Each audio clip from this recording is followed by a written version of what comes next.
The McIntosh County 4-H 2014 Edgeventure showed us the purpose and effects of the Smith-Lever Act. The Smith-Lever Act of 1914 is codified into federal law and provided funding for outreach endeavors at the land-grant universities founded by the Morrill Act of 1862. The act was introduced by Senator Hoke Smith of Georgia and Representative A.F. Lever of South Carolina to expand the vocational, agricultural, and home demonstration programs in rural areas. Specifically, the act stated as its purpose, in order to aid in diffusing among the people of the United States useful and practical information on subjects relating to agriculture, uses of solar energy with respect to agriculture, home economics, and rural energy, and to encourage the application of the same, there may be continued or inaugurated in connection with the College of Colleges in each state, territory, or possession. The appropriation for cooperative extension, as established by Smith-Lever, was unique in that it set up a shared partnership among the federal, state, and county levels of government. A formula funding mechanism was designed to ensure that there was support from each of the levels to help the fledgling system achieve stability and leverage resources. The funding would flow from Congress to the United States Department of Agriculture and then out to the land-grant universities to be matched with the monies from the state and counties receiving programs.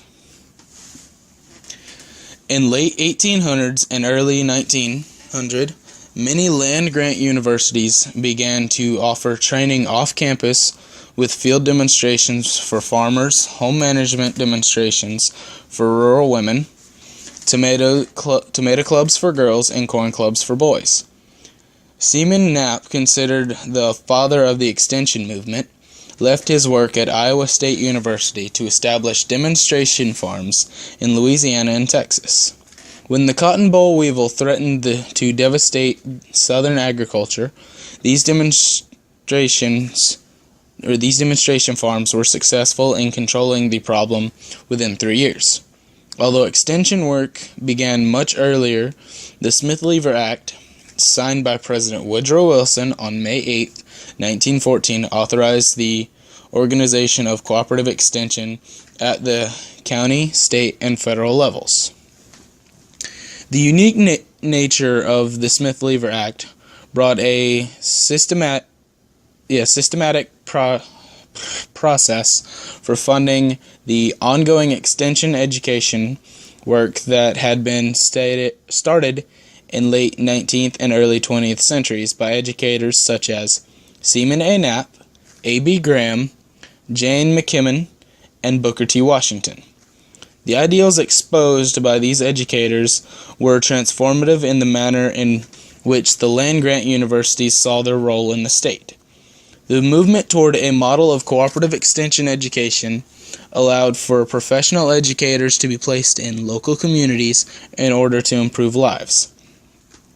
Although the original Smith-Lever Act was far-reaching, it was later amended to be more inclusive of schools beyond the original funding for 1862 land-grant institutions. In 1971, Representative Frank E. Evans from Colorado presented a proposal to the USDA that amended the funding formula and gave an appropriation in the amount of $12.6 million directly to the 1890 land-grant universities for research and extension.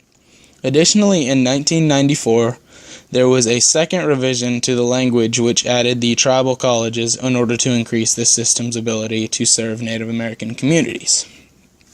For more than 100 years, cooperative extension has brought the latest agricultural research and education from land-grant universities to farmers and businesses. Also, 4-H has stood behind the idea that youth is the single strongest catalyst for change.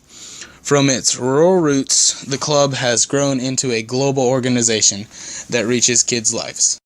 I hope you have enjoyed these pictures that demonstrate the effects of the Smith-Lever Act on today's culture.